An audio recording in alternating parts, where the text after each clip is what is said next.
नमस्कार सभी मित्रों को। आज है गुरुवार और गुरुवार के दिन भगवान बृहस्पति जी का व्रत रखा जाता है। गुरुवार के दिन भगवान विष्णु और बृहस्पति देव की पूजा की जाती है। इस दिन लोग पूरे दिन व्रत रखते हैं। कहा जाता है कि इस दिन व्रत रखने से बृहस्पति ग्रह मजबूत होते हैं। इस व्रत में कई नियमों को भी माना जाता है। कहा जाता है कि इस दिन व्रत रखें तो पहले व्रत का संकल्प कर लें। यह व्रत 11 या 16 आदि संख्या में रख सकते हैं। इस व्रत में खास तौर पर पीले रंग के कपड़े पहनते हैं। यही नहीं, भगवान को पीले रंग के फूल में भगवान को अर्पित भी किए जाते हैं। इस व्रत में नमक का सेवन नहीं किया जाता है। इस व्रत में मीठा ही खाया जाता है। गुरुवार व्रत की विधि जानते हैं अपन। गुरुवार की पूजा विधि विधान के अनुसार ही की जानी चाहिए। व्रत वाले दिन सुबह उठकर बृहस्पति देव का पूजन करना चाहिए। बृहस्पति देव का पूजन पीली वस्तुएं, पीले फूल, चने की दाल, मुनक्का, पीली मिठाई, पीले चावल और हल्दी चढ़ाकर किया जाता है। इस व्रत में केले के पेड़ की पूजा की जाती है। कथा और पूजन के समय मन, कर्म और वचन से शुद्ध होकर मनोकामना पूर्ति के लिए बृहस्पति देव से प्रार्थना करनी चाहिए। अब सुनते हैं अपन बृहस्पति देव की कहानी। भारतवर्ष में एक प्रतापी और दानी राजा राज्य करता था। वह नित्य गरीबों और ब्राह्मणों की सहायता करता था। यही बात उसकी रानी को अच्छी नहीं लगती थी। वह न ही गरीबों को दान देती, न ही भगवान का पूजन करती और राजा को भी दान देने से मना किया करती थी। एक दिन राजा शिकार खेलने वन को गए हुए थे, तो रानी महल में अकेली थी। उसी समय बृहस्पति देव साधु वेश में राजा के महल में भिक्षा के लिए गए और भिक्षा मांगी। रानी ने भिक्षा देने से इनकार किया और कहा, हे साधु महाराज, मैं तो दान पुण्य से तंग आ गई हूँ। मेरा पति सारा धन लुटाते रहते हैं। मेरी इच्छा है कि हमारा धन नष्ट हो जाए, फिर न रहेगा बांस न बजेगी बांसुरी। साधु ने कहा, देवी तुम तो बड़ी विचित्र हो। धन संतान तो सभी चाहते हैं, पुत्र और लक्ष्मी तो बापी के घर भी होने चाहिए। यदि तुम्हारे पास अधिक धन है तो भूखों को भोजन दो, प्यासों के लिए प्याऊ बनवाओ, मुसाफिरों के लिए धर्मशालाएं खुलवाओ। जो निर्धन अपनी कुंवारी कन्याओं का विवाह नहीं कर सकते उनका विवाह करा दो। ऐसे और कई काम जिनके करने से तुम्हारा यश लोक परलोक में फैलेगा। परंतु रानी पर उपदेश का कोई प्रभाव नहीं पड़ा। वह बोली, महाराज आप मुझे कुछ न समझाइए, मैं ऐसा धन नहीं चाहती जो हर जगह बांटती फिरूं। साधु ने उत्तर दिया, यदि तुम्हारी ऐसी इच्छा है तो तथास्तु, तुम ऐसा करना कि बृहस्पतिवार को घर लीपकर पीली मिट्टी से अपना सिर धोकर स्नान करना, भट्टी चढ़ाकर कपड़े धोना। ऐसा करने से आपका सारा धन नष्ट हो जाएगा। इतना कहकर वह साधु महाराज वहाँ से आलोप हो गए। साधु के अनुसार कई बातों को पूरा करते हुए रानी को केवल 3 बृहस्पतिवार ही बीते थे कि उसकी समस्त धन संपत्ति नष्ट हो गई। भोजन के लिए राजा का परिवार तरसने लगा। तब एक दिन राजा ने रानी से बोला कि हे रानी, तुम यहीं रहो, मैं दूसरे देश को जाता हूँ, क्योंकि यहाँ पर सभी लोग मुझे जानते हैं, इसलिए मैं कोई छोटा कार्य नहीं कर सकता। ऐसा कहकर राजा प्रदेश चला गया। वहाँ वह जंगल से लकड़ी काट कर लाता और शहर में बेचता। इस तरह वह अपना जीवन व्यतीत करने लगा। इधर राजा के प्रदेश जाते ही रानी और दासी दुखी रहने लगी। एक बार जब रानी और दासी को 7 दिन तक बिना भोजन के रहना पड़ा, तो रानी ने अपनी दासी से कहा, हे दासी, पास ही के नगर में मेरी बहन रहती है, वह बड़ी धनवान है, तू उसके पास जा और कुछ ले आ, ताकि थोड़ी बहुत गुजर बसर हो जाए। दासी रानी की बहन के पास गई उस दिन गुरुवार था और रानी की बहन उस समय बृहस्पतिवार व्रत की कथा सुन रही थी। दासी ने रानी की बहन को अपनी रानी का संदेश दिया, लेकिन रानी की बड़ी बहन ने कोई उत्तर नहीं दिया। जब दासी को रानी की बहन से कोई उत्तर नहीं मिला तो वह बहुत दुखी हुई और उसे क्रोध में आया। दासी ने वापस आकर रानी को सारी बात बता दी। सुनकर रानी ने अपने भाग्य को कोसा। उधर रानी की बहन ने सोचा कि मेरी बहन की दासी आई थी, परंतु मैं उससे नहीं बोली, इससे वह बहुत दुखी हुई होगी। कथा सुनकर और पूजन समाप्त करके वह अपनी बहन के घर आई और कहने लगी, हे बहन, मैं बृहस्पतिवार का व्रत कर रही थी, तुम्हारी दासी मेरे घर आई थी, परंतु जब तक कथा होती है तब तक न तो उठते हैं न ही बोलते हैं, इसलिए मैं नहीं बोली। और कहो दासी क्यों गई थी? रानी बोली, बहन, तुमसे क्या छिपा हुआ है? हमारे घर में खाने तक को अनाज नहीं था। ऐसा कहते कहते रानी की आंखें भर आई। उसने दासी समेत पिछले 7 दिनों से भूखे रहने तक की बात अपनी बहन को विस्तार पूर्वक सुना दी। रानी की बहन बोली, देखो बहन, भगवान बृहस्पति देव सबकी मनोकामना को पूर्ण करते हैं। देखो, शायद तुम्हारे घर में अनाज रखा हो। पहले तो रानी को विश्वास नहीं हुआ, पर बहन के आग्रह करने पर उसने अपनी दासी को अंदर भेजा तो उसे सचमुच अनाज से भरा एक घड़ा मिल गया। यह देखकर दासी को बड़ी हैरानी हुई। दासी रानी से कहने लगी, हे रानी, जब हमको भोजन नहीं मिलता तो हम व्रत ही तो करते हैं, इसलिए क्यों न इनसे व्रत और कथा की विधि पूछ ली जाए ताकि हम भी व्रत कर सकें। तब रानी ने अपनी बहन से बृहस्पति व्रत के बारे में पूछा। उसकी बहन ने बताया, बृहस्पतिवार के व्रत में चने के दाल और मुनक्का से विष्णु भगवान का केले की जड़ में पूजन करें तथा दीपक जलाए, व्रत कथा सुने और पीला भोजन ही करें। इससे बृहस्पति देव प्रसन्न होते हैं। व्रत और पूजन विधि बताकर रानी की बहन अपने घर को लौट गई। 7 दिन के बाद जब गुरुवार आया तो रानी और दासी ने व्रत रखा। गुड़साल में जाकर चना और गुड़ लेकर आई, फिर उससे केले की जड़ तथा विष्णु भगवान का पूजन किया। अब पीला भोजन कहाँ से आए? इस बात को लेकर दोनों बहुत दुखी थे, क्योंकि उन्होंने व्रत रखा था, इसलिए बृहस्पति देव उनसे प्रसन्न थे। इसलिए वे एक साधारण व्यक्ति का रूप धारण कर 2 थालों में सुंदर पीला भोजन दासी को दे गए। भोजन पाकर दासी प्रसन्न हुई और फिर रानी के साथ मिलकर भोजन ग्रहण किया। उसके बाद वे सभी गुरुवार को व्रत और पूजन करने लगी। बृहस्पति देव भगवान की कृपा से उनके पास फिर से धन संपत्ति आ गई, परंतु रानी फिर से पहले की तरह आलस्य करने लगी। तब दासी बोली, देखो रानी, तुम पहले भी इस प्रकार से आलस्य करती थी, तुम्हें धन रखने में कष्ट होता था, इस कारण सभी धन नष्ट हो गया, और अब जब भगवान बृहस्पति की कृपा से धन मिला है तो तुम्हें फिर से आलस्य होता है। रानी को समझाते हुए दासी कहती है कि बड़ी मुसीबतों के बाद हमने ये धन पाया है, इसलिए हमें दान पुण्य करना चाहिए, भूखे मनुष्य को भोजन कराना चाहिए और धन को शुभ कार्यों में खर्च करना चाहिए, जिससे तुम्हारे कुल का यश बढ़ेगा, स्वर्ग की प्राप्ति होगी और पितृ प्रसन्न होंगे। दासी की बात मानकर रानी अपने धन शुभ कार्यों में खर्च करने लगी, जिससे पूरे नगर में उसका यश फैलने लगा। एक दिन राजा दुखी होकर जंगल में एक पेड़ के नीचे आसन जमा कर बैठ गया। वह अपनी दशा को याद करके व्याकुल होने लगा। बृहस्पतिवार का दिन था। एकाएक उसने देखा कि निर्जीव वन में एक साधु प्रकट हुए। वह साधु वेश में स्वयं बृहस्पति देवता थे। लकड़हारे के सामने आकर बोले, हे लकड़हारे, इस सुनसान जंगल में तू चिंतामग्न क्यों बैठा है?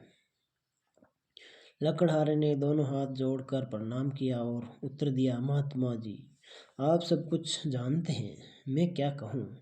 यह कहकर रोने लगा और साधु को अपनी आत्मकथा सुनाई।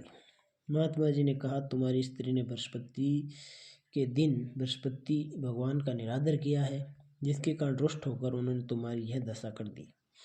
अब तुम चिंता को दूर करके मेरे कहने पर चलो तो तुम्हारे सब कष्ट दूर हो जाएंगे और भगवान पहले से भी अधिक संपत्ति देंगे। तुम बृहस्पति के दिन कथा किया करो, 2 पैसे के चने मुनक्का लाकर उसका प्रसाद बनाओ और शुद्ध जल से लोटे में शक्कर मिलाकर अमृत तैयार करो। कथा के पश्चात अपने सारे परिवार और सुनने वाले प्रेमियों में अमृत में प्रसाद बांटकर आप भी ग्रहण करो। ऐसा करने से भगवान तुम्हारी सब मनोकामनाएं पूरी करेंगे। साधु के ऐसे वचन सुनकर लकड़हारा बोला, हे प्रभु, मुझे लकड़ी बेचकर इतना पैसा नहीं मिलता जिससे भोजन के उपरांत कुछ बचा सकूं। मैंने रात्रि में अपनी स्त्री को व्याकुल देखा, मेरे पास कुछ भी नहीं जिससे मैं उसकी खबर मंगा सकूं। साधु ने कहा, लकड़हारे, तुम किसी बात की चिंता मत करो। बृहस्पति के दिन तुम रोजाना की तरह लकड़ियां लेकर शहर को जाओ, तुम्हारा रोज से दुगुना धन प्राप्त होगा तुमको, जिससे तुम भली भांति भोजन कर लोगे तथा बृहस्पति देव की पूजा का सामान भी आ जाएगा। इतना कहकर साधु अंतर्ध्यान हो गए। धीरे धीरे समय व्यतीत होने पर फिर वही बृहस्पतिवार का दिन आया। लकड़हारा जंगल से लकड़ी काट कर किसी शहर में बेचने गया।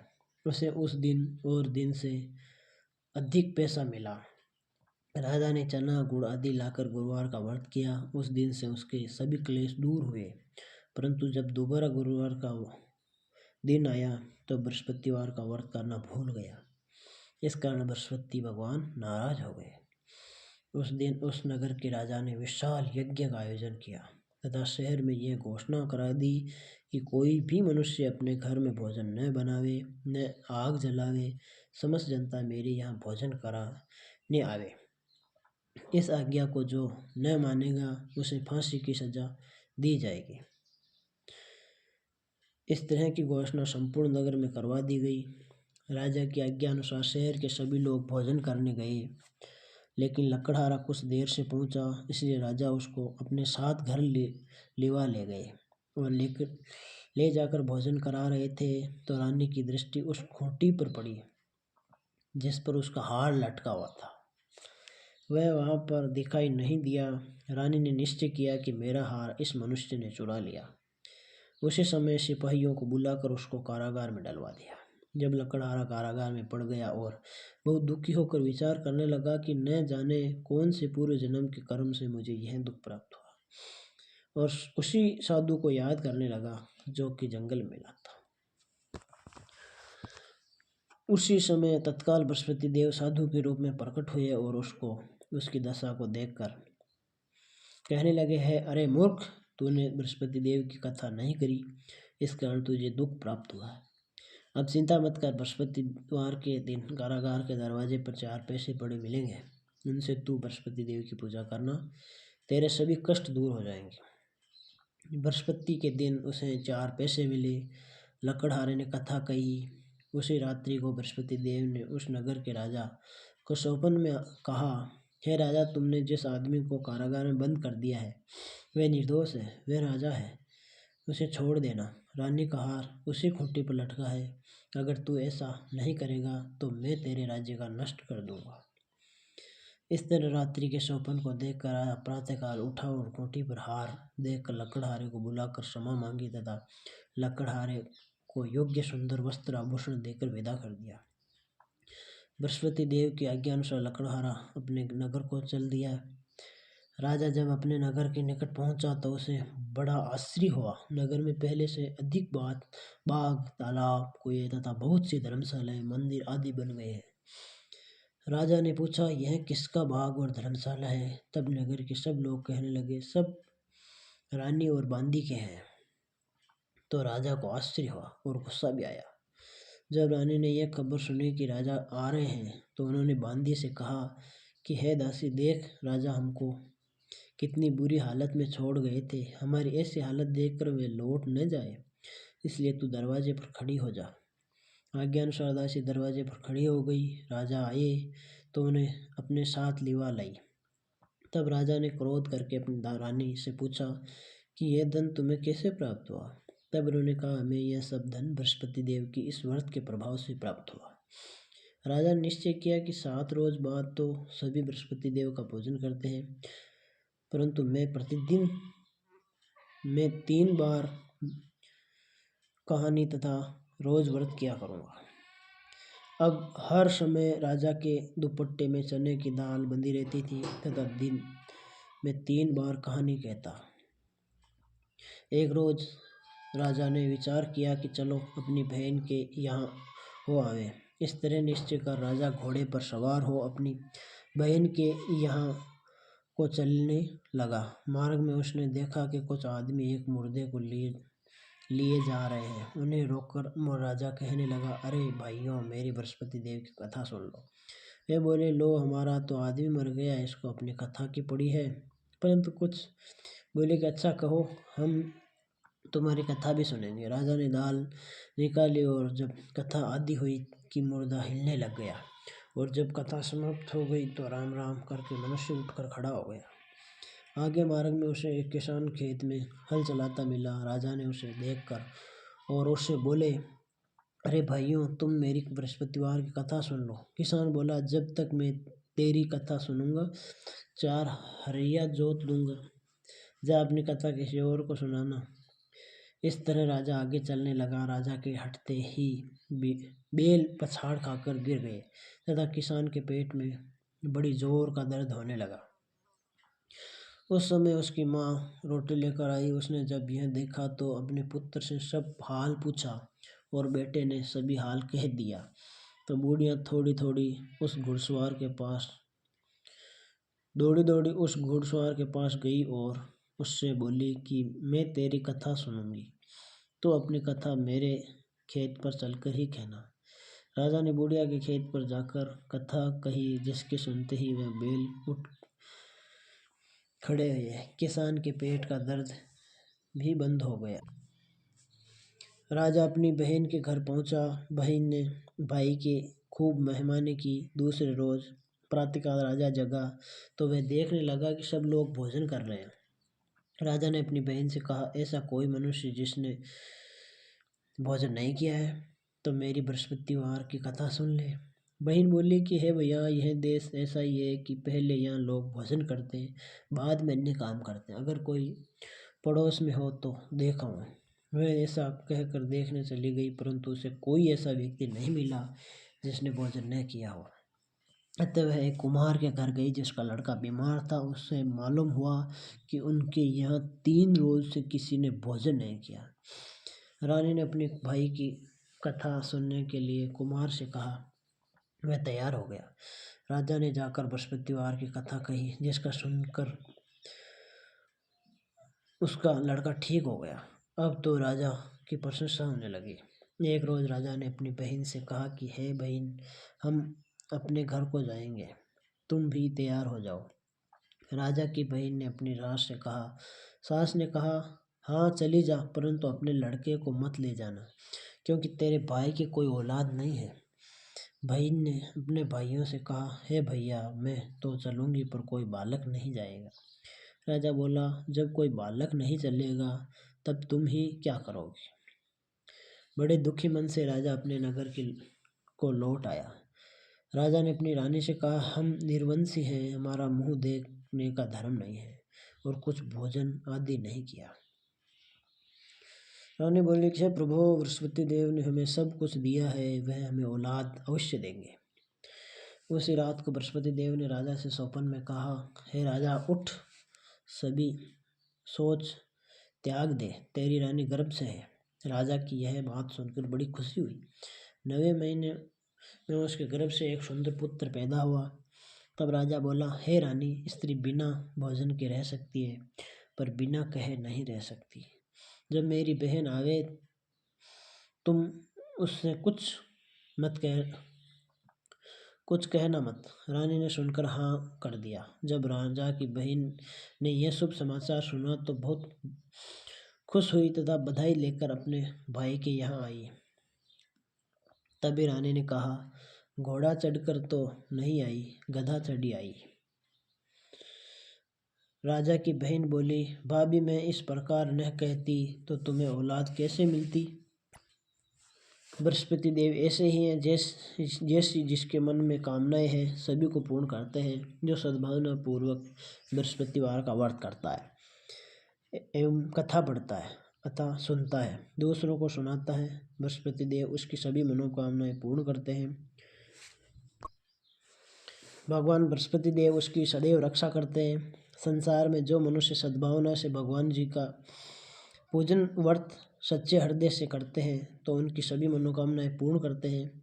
जैसे सच्ची भावना से रानी और राजा ने उनकी कथा का गुणगान किया तो उनकी सभी इच्छाएं बृहस्पति देव जी ने पूर्ण की थी।